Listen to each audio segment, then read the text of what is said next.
I am the Tofu Golem. Please enjoy the video. You begin by signing into iCloud with your Apple ID and enabling two-factor authentication. This secures sync and recovery.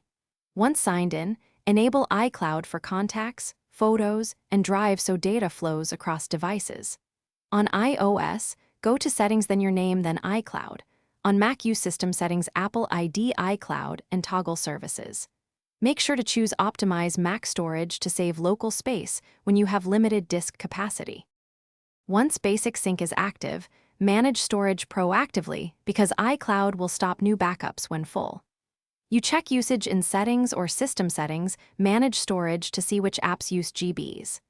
If needed, upgrade your plan or offload bulky media to external drives, then use Selective Sync for photos and Drive. Make sure to enable iCloud Backup on iOS for device snapshots and delete old device backups to reclaim space. This keeps current restores fast and reliable. You finish by tightening security and sharing controls so iCloud remains useful and safe. Audit trusted devices and set a recovery contact. Rotate your Apple ID password periodically to reduce risk. For collaboration, create shared albums or shared drive folders and assign access levels. Once done, test sync across devices.